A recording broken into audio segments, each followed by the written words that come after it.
আজকে স্পেশাল খাবার কাল্লুখা মাছ। এটা হচ্ছে কাল্লুখা মাছ। এই মাছ ভাজা করব আর এই মাছের তেল দিয়ে করলা ভাজি, দারুণ সেই মজা। তো আসসালামু আলাইকুম ফ্রেন্ড, সবাই কেমন আছেন? আশা করি আল্লাহর রহমতে সবাই ভালো আছেন। আমি আলহামদুলিল্লাহ অনেক ভালো আছি। এই মাছটা অনেক মজা, এত মজা এই মাছটা তা বলার বাইরে। তো এই মাছ কিন্তু বাংলাদেশে পাওয়া যায় না, এটা সামুদ্রিক মাছ। তো এখানে আরেকটা ওই যে শোরবা মাছের মতন ওই মাছও আছে। তো ওটা এই চারটা আজকে মাছ ভাজবো, তো ভাজা খাবো। এই যে একটা কাটছি দেখুন আগে। এই মাছটা অনেক অনেক মজা। তো এই ভাজাও রান্নাও মজা অনেক। তো আজকে শুধু ভাজা করব, ফ্রাই করব। আর মাছের তেল দিয়ে করলা ভাজি করলে মাছের তেল দিয়ে সেই মজা লাগে, এত মজা লাগে যে এই করলা ভাজি দিয়ে এক প্লেট ভাত খাওয়া যাবে। তো সবাই দেখতে থাকুন আমি কিভাবে। তো মাছগুলো আগে কেটে নিলাম।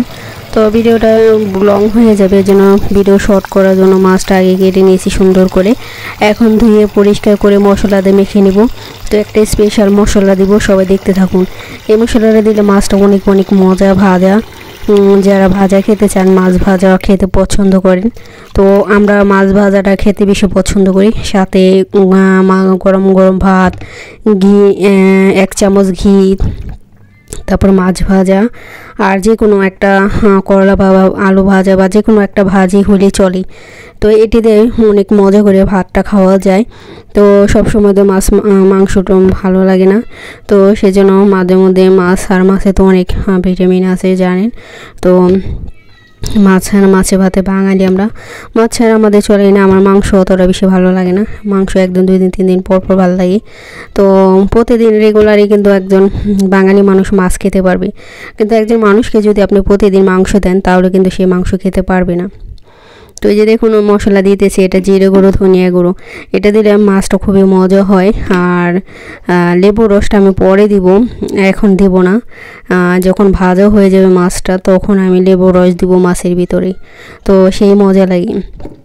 তো যারা যারা এইভাবে খান নাই একবার খেয়ে দেখবেন। করলা এই মাছের তেল দিই, কারণ মাছের ভিতরে কিন্তু অনেক তেল থাকে। সেই তেলের ভিতরে যখন আমরা ভাজি তখন সেটা গলে বেরিয়ে যায়। আর ওই তেলটা আমরা দিয়ে যদি কোনো ভাজি করি বা তরকারি রান্না, ওই তেলে থেকে কিন্তু মাছের ফ্লেভারটা আসে। তো সেজন্য এই মাছের তেল দিই আমি করলা ভাজি করব আর মাছটা ভাজি করব। অনেক মজার মাছ। আর যে দেখুন ফ্রোজেন করে রেখেছিলাম আমি করলা, এখন বের করলাম অনেক দিন। কারণ করলা 1 সপ্তাহ বা 2 সপ্তাহ বেশি ফ্রিজে থাকে না, অনেক দিন ধরে 1 মাসের বাজার যদি আমরা করি। তো সবসময় কাজে সবাই ব্যস্ত থাকে, পুরুষ মানুষ সবসময় বাজারে যেতে পারে না, সেজন্য বেশি বেশি করে আমরা সবজি কিনে রাখি। তো সেজন্য এটা করলা বেশি দিন ফ্রিজে থাকে না, নষ্ট হয়ে যায়। সেজন্য আমি কেটে ফ্রোজেন করে দেখুন একবারে ফ্রেশ আছে, মনে হয় না যে যেটা ফ্রিজে ছিল। তো এটা এখন ধুয়ে আমি পরিষ্কার করে এটা আমি ভাজা করব। আর করলা কম বেশি সবাই পছন্দ করে, 2-1 জনে যারা তিতা পছন্দ করে না তারা হয়তো খায় না, কিন্তু করলাতে অনেক ক্যান্সারের ঝুঁকি কমায়। যে রেগুলার করলা খাবে তার ক্যান্সার রোগ কখনো হবে না। তারপরে আরও অনেক ধরনের, যেমন একটা ক্যান্সার রোগীকে বলে করলার জুস খেতে ডক্টররা, কারণ করলার জুস খেলে নাকি ক্যান্সার রোধ হয়। মানে ক্যান্সারের ভিতরে যে একটা মানুষের একটা থাকে, মানে ওইটা কী কয়, ভাইরাসের মতন একটা থাকে, রোগ থাকে, সেটা ধ্বংস করে দেয় করলা তিতা। আর তিতা করলা সবসময় খেলেও মানুষের অ্যালার্জি হয় না। যাদের অ্যালার্জি সমস্যা আছে তারা সবসময় যদি করলা খান আপনাদের অ্যালার্জি সমস্যাটা দূর হয়ে যাবে। তো যারা যে দেখুন আমি মাছটা ভাজতেছি, মাছটা একটু তেল বেশি করেই দিয়ে ভাজতে হয়, কারণ যেহেতু এটা রান্না করব না, রান্না করার মাছ একটু অল্প তেল দিয়ে ভাজলে সমস্যা নেই। কিন্তু এটা যাতে কাঁচা না থাকে, এটা একবারে মুচমুচা করে ভাজবো। অনেকই মজার একটা মাছ। তো এই মাছটা বাংলাদেশে পাওয়া যায় না, এটা এই দেশেই পাওয়া যায়, অন্য দেশেও পাওয়া যায় হয়তো বা, আমি জানি না। তো অন্য দেশের মানুষ যদি থাকেন, ভিডিও দেখেন, আপনাদের দেশে এই মাছ থাকলে কমেন্টে জানাবেন। তো মাছটা আমার ভাজা হয়ে গেছে, এটা দেখুন একবার মুচমুচ করে ভাজছি, এখন আমি তুলে ফেলবো। তো এই যে দেখুন একটা হটপট নিয়েছি, হটপটের ভিতর মাছটা আমি ঢেকে রেখে দেবো যাতে গরম থাকে। আর গরম গরম ভাত দিয়ে যে কোনো গরম জিনিস মজা, ঠান্ডা জিনিস মজা না। আর গরম ভাতের বুঝি যদি এক চামচ ঘি দিয়ে দিই একবারে, ঘিটা মেখে যদি আর মাছটা মেখে যদি খান না, অনেক দেখবেন খুবই ভালো লাগে যারা ঘি পছন্দ করেন। আর যারা ঘি পছন্দ সহ্য হয় না, অনেকে আছে ঘি পেটে সহ্য হয় না, তারা খেতে পারে না।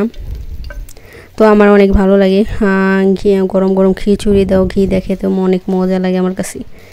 তো এই যে দেখুন আমার মাছটা ভাজা হয়ে গেল গা। এখন করলা ভাজবো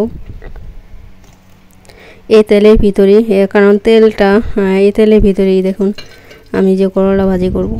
তো অনেকে মজা লাগে মাছের তেলে যদি কোনো কিছু ভাজা করা হয়। আমার কাছে অনেকে মাছের গন্ধটা পছন্দ করে না, কিন্তু আমার মাছের গন্ধ আমারটা ভালো লাগে আমার। তো এই যে দেখুন মাছের তেলে দিয়ে দিলাম। আমি তেলটা বেশি হয়ে গেছিলো, আমি একটু কমাইছি, একটা বাটিতে ঢেলে রাখছি। আর এই এখন এইটা দিয়ে আমি ভাজি করব। আর যারা করলা ভাজি করবেন, একটা টিপস দিয়ে দিই আপনাদের, আগে থাকতে ঢাকবেন না দিয়েই। আর আমি করলাটা আগে দিই, পেঁয়াজ পরে দিই, কারণ পেঁয়াজটা পুড়ে যায় তাহলেই। এই জন্য করলা যখন অর্ধেক ভাজা হয়ে যাবে তখন আমি পেঁয়াজটা দিব আর মরিচ দিব। তো এখানে যারা ফোড়নে শুকনো মরিচ খান তারা দিতে পারেন, তো আমি দিয়ে নিই। শুকনো মরিচটা ঝাল বেশি এর জন্য। তো এরপরে যে দেখুন আমি কিছুক্ষণ ভাজছি, ভাজার পরে পেঁয়াজ দিলাম। আর এটা করলা টিপস হচ্ছে, করলা মানে দিয়ে ঢেকে দেবেন না, ঢাকনা দিয়ে কিছুক্ষণ ভাজবেন তেলের ভিতরে, দেখবেন ওই তিতা ভাবটা চলে যাবে। তখন দেখবেন করলা একটু তিতা লাগবে না। যারা করলা তিতা পছন্দ করেন না, তো এইভাবে পরে ঢেকে দিবেন। যখন অর্ধেক হয়ে যাবে ভাজা তখন ঢেকে দেবেন, হালকা একটু ঢেকে দিলে গলে যাবে, কারণ করলা ভাজি করতে বেশি সময় লাগে না। দেখুন এই যে কত সুন্দর হয়েছে আমার মাছটা ভাজা। দেখুন গরম ভাত দেখে তো খুবই ভালো লাগে। এই যে দেখুন আমার ভাজা, দেখছেন পেঁয়াজটা একবারে ভাজা হয়ে গেছে দেখুন। তো করলাটাও আমার ভাজা হয়ে গেছে, আর একটু ভাজবো। তবে একটু বেশি ভাজলে আবার বেশি তিতা লাগবে, একটু কালো কালো করলে। হালকা একটু কাঁচা কাঁচা থাকলে, কিন্তু এটা কিন্তু গলে গেছে, যেহেতু আমার এখন চুলার আঁচটা কমে দিয়ে ঢেকে রাখছিলাম অনেকক্ষণ। তো এই যে দেখুন আমার পেঁয়াজটাও ভাজা হয়ে গেছে, করলাও ভাজা হয়ে গেছে। তো